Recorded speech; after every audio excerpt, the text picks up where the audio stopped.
Hello everyone, welcome to Saman Yapa YouTube channel. මුත්‍රා කරනවා, මළපහ කරනවා, කතා කරන භාෂාවෙන් කොහොමද මේක අපි කියන්නේ? මේ විතරක් නෙවෙයි. අපිට තවත් අත්‍යවශ්‍ය වෙන phrases කිහිපයක් සම්බන්ධවයි අද දවසේදී මේ වීඩියෝවෙන් කතා කරන්නේ. සුපුරුදු විදිහටම පාඩමේ මුල ඉඳන් අවසානයේ දක්වා රැඳී ඉන්න ඔයාට මේ සියල්ලම ඉගෙන ගන්න හැකියාව තියෙනවා. Take a bath. Take a bath. That means to bathe. නානවට කියනවානේ take a bath කියලා. අපිට මේ වෙනුවෙන් bathe කියන ක්‍රියාව ගන්න පුළුවන්. Have a bath මේ කීප ආකාරයකින්ම මේ දේවල් කියන්න පුළුවන්. Mother told children අම්මා කිව්වා ළමයිට to take a bath. නාන්න කියලා. And wash off. සෝදන්න කියලා the mud and grime. The mud and grime. Mud. Grime කියන්නේ මොනවද? අන්න ඔයාට අලුතෙන් ඉගෙන ගන්න හොඳ වචනයක්. Grime කියලා කියන්නේ දැලි කුණු. In English we can say dirt, grease, soot, etc. Grease කියන එක තේරෙනවා. Dirt කුණු. Soot SOOT soot දැලි. දැලි කුණු තෙල් ඔය අනම්මනම් පොඩි දරුවෝ සෙල්ලම් කරපුවාම තියෙනවනේ. අන්න ඒ දේවල් හොදගෙන නාගන්න කියලා අම්මා කිව්වා දරුවන්ට. Mother told the children to take a bath and wash off the mud and grime.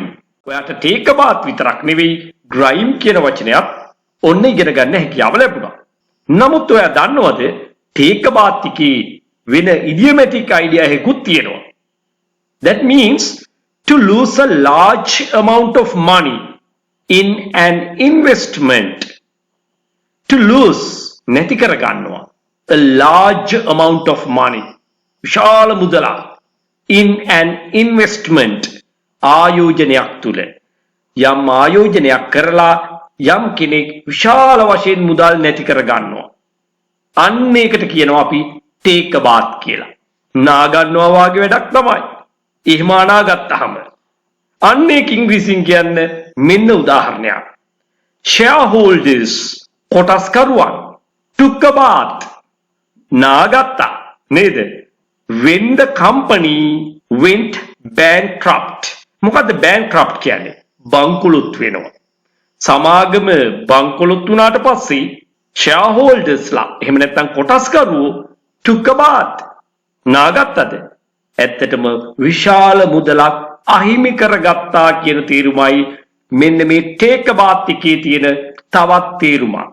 එහෙමනම් මතක තියාගන්න take a bath කියන්නේ නානවා and also take a bath means to lose a large amount of money in an investment. Take a break. Take a break. To have a short rest period in one's work or studies or other activities.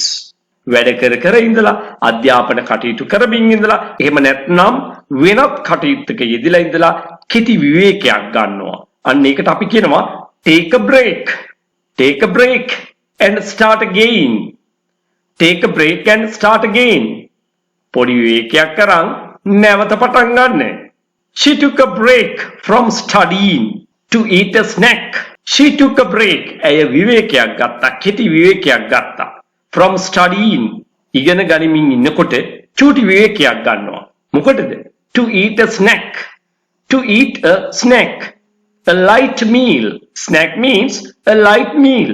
මේ පොඩි කෙටි කෑමක්, කෙටි ආහාරයකට තමයි අපි කියන්නේ snack එකක් කියලා. She took a break from studying to eat a snack.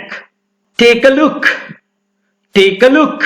ඔන්න තවත් ඔයාට වැදගත් වෙන phrase එකක් take භාවිතයෙන් කියන. Take a look means to examine or observe. යම් දෙයක් පරීක්ෂා කොට බලනවා. අන්න ඒකට අපි කියනවා take a look කියලා. Can you take a look at the engine to see what's wrong? ඔයාට පුළුවන්ද engine එක පරීක්ෂා කරලා බලන්නේ මොකක්ද වරද කියලා හොයාගන්න? Can you take a look at the engine to see what's wrong? Sure, I will. Number 4. Take a bite. Take a bite. Take a bite means to bite into something once For the purpose of eating. For the purpose of eating. Purpose කියන්නේ අරමුණ. කෑමේ අරමුණෙන් යම් ආහාරයක් එකපාරක් කාලා බලනවා. අපි කියන්නේ කටක් කාලා බලන්න, පොඩ්ඩක් කාලා බලන්න. ඔය වගේ අදහස් කියන්නේ take a bite. I took a bite out of the apple. මම ඇපල් ගෙඩියෙන් පොඩි කටක් කාලා බැලුවා. පොඩ්ඩක් හපලා කාලා බැලුවා. And immediately realized. වහාම මම තේරුම් ගත්තා. අවබෝධ කරගත්තා. ඉක්මනින්ම මට අවබෝධ වුණා. It was rotten. That it was rotten. Rotten කියන්නේ කුණු වෙලා, නරක් වෙලා කියලා. දැන් අපි කියනවා rotten chairs කියලා කියනවා පරණ පුටු. එහෙම නැත්නම් rotten wall එකක් කියලා කියන්න පුළුවන්. ගෙදරක් පරණ වෙලා ගියපුවම බිත්ති අබල දුබල වෙලා යනවා rotten කියලා කියනවා. ආහාරයක් එහෙම නැත්නම් කෑමක් rotten වෙනවා කියන්නේ මොකක්ද? නරක් වෙනවා කියන එකයි. එහෙනම් take a bite කියන්නේ පොඩ්ඩක් කාලා බලනවා. මේක කන්න හිතාගෙන තමයි ගන්න. ඊට කලින් පොඩ්ඩක් රස බලනවා, කාලා බලනවා. I took a bite out of the apple and immediately realized that it was rotten. මම පොඩ්ඩක් ඇපල් ගෙඩිය කාලා බැලුවා, හපලා බැලුවා. ඉක්මනින්ම මට වැටහුණා ඒක නරක් වෙලා කියලා.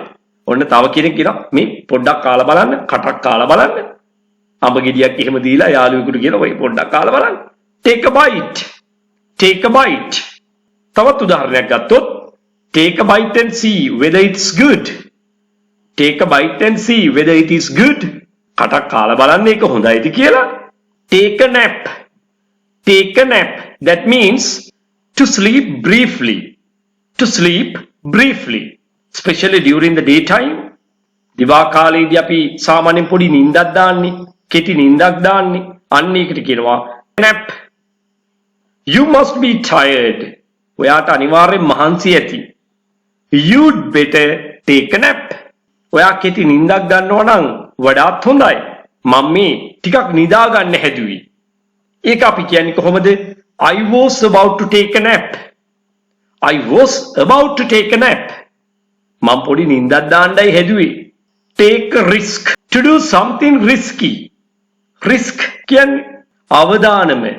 Risky අවදානම් සහිත.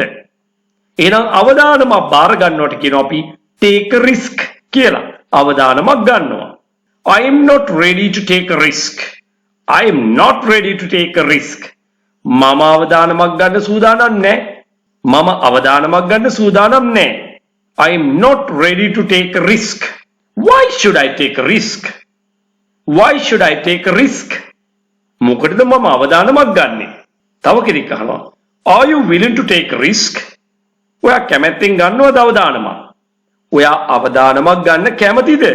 Are you willing to take a risk? Take a seat. Take a seat කියන්නේ අසුන් ගන්නවා, වාඩි වෙනවා.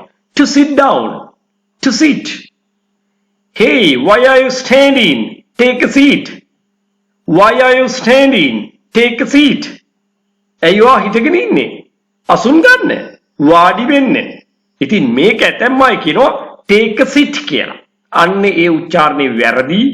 Take a seat කියලා නෙවෙයි යෙදෙන්නේ. Take a seat. Why are you standing? Take a seat. හැමදාම කළත් කටවහරින් කියාගන්න බැරි දේවල් දෙකක් තියෙනවා. Take a leak. This is informal. Especially when you are speaking, you can say. Take a leak.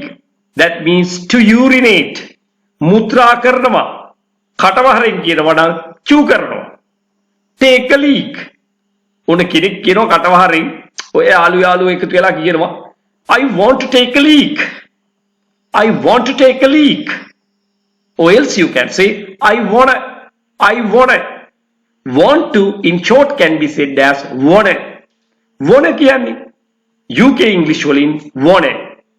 US ඒ කියන්නේ American English වලින් wanna. ඔන්න නැවතත් කියන්නම් wanna. British English වලින් wanna. American English වලින් මේ දෙකෙම කියන්නේ මොකක්ද? want to කියන වචන දෙක වෙනුවට යොදන තනි පදයක්. I want to take a leak. I want to take a leak. මට චූ කරන්න ඕනේ. ඕකයි ඔකේ තේරුම. එහෙම නැත්නම් කියනවා I want to take a leak. I want or else you can say as I wanna. I wanna, or you can say I wanna. I wanna take a leak. I wanna take a leak. ඒ අතරතුර තව කෙනෙක් කියනවා I went to take a leak. I went to take a leak. මම ගියා චූ කරන්න. ඔන්න කටව හරින්ම කිව්වා. මෙන්න හැමදාම කළත් කියා ගන්න බැරි අනිත් එක. Take a crap. Take a crap. Make a slang. කටව හරි තියෙන එක. Take a crap. That means to defecate. මළපහ කරනවා. වැදගත් විදියට කතා කරන භාෂාවේ කාක්කා කරනවා. I want to take a crap. Or else you can say I wanna or I wanna. Both are correct. I wanna take a crap. I wanna take a crap. That means I want to defecate. එතෙම් ක්‍රියාවන් අපි හැමදාම කරන දේවල්නේ. නමුත් බලන්න අපිට අද වෙනකන් සමහර විට කතා ශෛලියෙන් කතා කරන විලාසයෙන් කියා ගන්න හැටි දැනගෙන හිටියේ නැති වෙන්න පුළුවන්. ඉතින් මෙන්න මේ වාගේ අත්‍යවශ්‍ය දේවල් එදිනදා කතා බහේදී ඉගෙන ගන්න නම් ඔයා සමන් යාපා YouTube channel එකත් එක්ක දිගටම රැඳිලා ඉන්න ඕනේ. තාමත් ඔයා මගේ වීඩියෝ නරඹන්නේ subscribe කරලා නෙවෙයි නම් දැන්ම subscribe කරන්න. මේ පාඩම ඔයාට ප්‍රයෝජනවත් වුණා නම් like එකක් දාන්න, comment කරන්න අමතක කරන්න එපා. ඔයාට මගේ නේවාසික පුහුණු පාඨමාලා සඳහා සම්බන්ධ වෙලා දින 21ක් වෙන්න පුළුවන්, දින 45ක් වෙන්න පුළුවන්. මේවට සම්බන්ධ වෙලා ඊටාම කෙටි කාලයක් තුළ වඩාත් නිවැරදිව ව්‍යාකරණ ඉගෙන ගනිමින් ඉංග්‍රීසි භාෂාව චතුර ලෙස කතා කිරීම සඳහා ඔයාට පුහුණු වීම ලබා ගන්න පුළුවන්.